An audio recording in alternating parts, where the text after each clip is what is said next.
Okay, ఈనాడుకు సంబంధించిన కొన్ని headlines అనేది చూద్దాం. ఇక వరదలతో అపార నష్టం, ప్రాథమిక అంచనా రూపాయలు 5,430 కోట్లు, 38 కోట్లు కేంద్ర తక్షణ సాయం అందించాలి, ఏపీతో సమానంగా నిధులు ఇవ్వాలి. కేంద్ర మంత్రి శివరాజ్ సింగ్ చౌహాన్ సీఎం రేవంత్ రెడ్డి వినతి.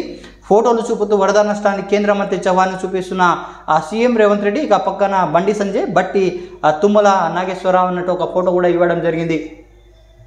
ఇక రాష్ట్రంలో ఇటీవల కురిసిన భారీ వర్షానికి వరద బీభత్సంలో అపార నష్టం సంభవించిందని కేంద్ర మంత్రి తక్షణ సాయం అందించాలని ఆదుకోవాలని ముఖ్యమంత్రి రేవంత్ రెడ్డి కేంద్ర వ్యవసాయ శాఖ మంత్రి శివరాజ్ సింగ్ చౌహాన్ కోరారు. వరద నష్టం దాదాపు 5,438 కోట్లు ఉంటుందని ప్రాథమికంగా అంచనా వేశామని, అన్ని విభాగాలు క్షేత్రస్థాయిలో వాస్తవం నష్ట వివరాలు సేకరిస్తున్నారు ఇక తెలిపారు. సమగ్ర సర్వే తర్వాత నష్టం మరింత పెరిగే అవకాశం ఉందని వివరించారు.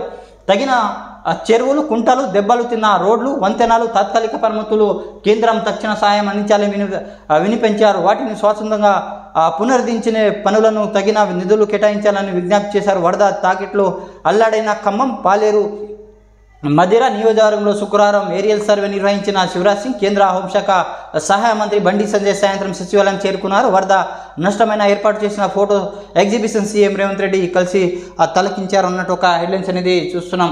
ఇక ఆధైర్యపడవద్దు, అండంగా ఉంటాం, రాష్ట్ర ప్రభుత్వంతో కలిసి వరద బాధితులను ఆదుకుంటాం. కేంద్ర మంత్రి శివరాజ్ సింగ్ చౌహాన్ గత ప్రభుత్వం ఎన్డీఆర్ఎఫ్ నిధులు సరిగ్గా వినియోగించలేదని విమర్శ.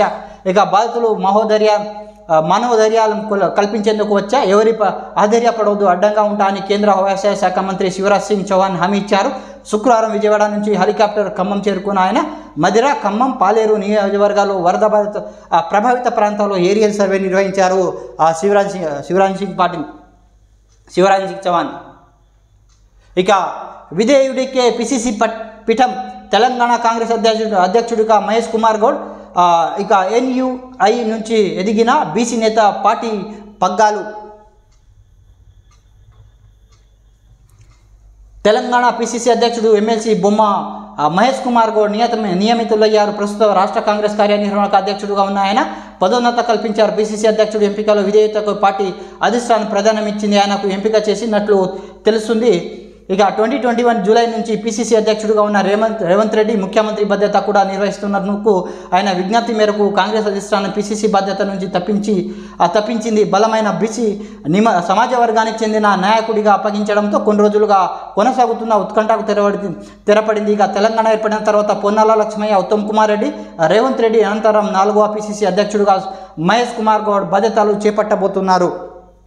ఇక అందరికీ అందుబాటులో ఉంటా, నాపై అత్యంత నమ్మకంతో కీలకమైన పిసిసి అధ్యక్ష పదవి బాధ్యతలు అప్పగించిన అధిష్టానానికి ఉదయపూర్వక ధన్యవాదాలు. ఏఐసిసి అధ్యక్షుడు మల్లికార్జున ఖర్గే, అగ్రనేత సోనియా గాంధీ, రాహుల్ గాంధీ, ప్రియాంక గాంధీ, కేసీ వేణుగోపాల్, పార్టీ రాష్ట్ర ఇన్ఛార్జ్ దీపం దాస్ ముంచి, ముఖ్యమంత్రి రేవంత్ రెడ్డి, ఉప ముఖ్యమంత్రి బట్టి విక్రమార్క, మంత్రి ఉత్తమ్, మహేష్ కుమార్, ఇతర అమాత్యుల ఎంపీలు, ఎమ్మెల్సీలు, ఎమ్మెల్యేలు, ఇక డీసీపీ అధ్యక్షుడు, పార్టీ కోసం కష్టపడుతున్న నాయకులు, కార్యకర్తలు, కృతజ్ఞతలు. నిరంతరం కార్యకర్తలు, నాయకులు అందుబాటులో ఉంటూ పార్టీకి, ప్రభుత్వానికి సంధానకర్తగా పనిచేస్తానంటూ మహేష్ కుమార్ గౌడ్ వ్యాఖ్యానించడం జరిగింది. ఇక ఎంబీబీఎస్ కౌన్సిలింగ్పై అస్పష్టత, స్థానికతపై మార్గదర్శకాలు అనంతరమేశ్వరు. పలు రాష్ట్రాల్లో ఇప్పటికే మొదలైన ప్రక్రియ అన్నట్టు ఒక హెడ్లైన్స్ అనేది చూస్తున్నాం. ఇక వ్యవసాయ కమిషన్ చైర్మన్గా ఎం కోదండారెడ్డి, వైద్య commission Akunuri Murali, BC commission Niranjan అధ్యక్షత పాలక మండలి ప్రభుత్వం ఉత్తర్వులు. కాంగ్రెస్లో చేరిన రెజ్లర్ వినేష్ బజరంగ్ పోగొట్టుకు జులానా శాసనసభ టికెట్ కేటాయింపు. ఏఐకేసీ కార్యనిర్వహణాధ్యక్షుడిగా పునియా నియామకం. హర్యానా శాసనసభ ఎన్నికకు 31 మంది అభ్యర్థులతో జాబితా విడుదల అన్నట్టు ఒక హెడ్లైన్స్ చూస్తున్నాం. ఇది ఈనాడుకు సంబంధించిన కొన్ని వార్తలు అనేది చూస్తున్నాం. సో అందరికీ వినాయక చవితి శుభాకాంక్షలు. Please subscribe my channel, like, comment and share. Thanks for supporting. Thank you so much.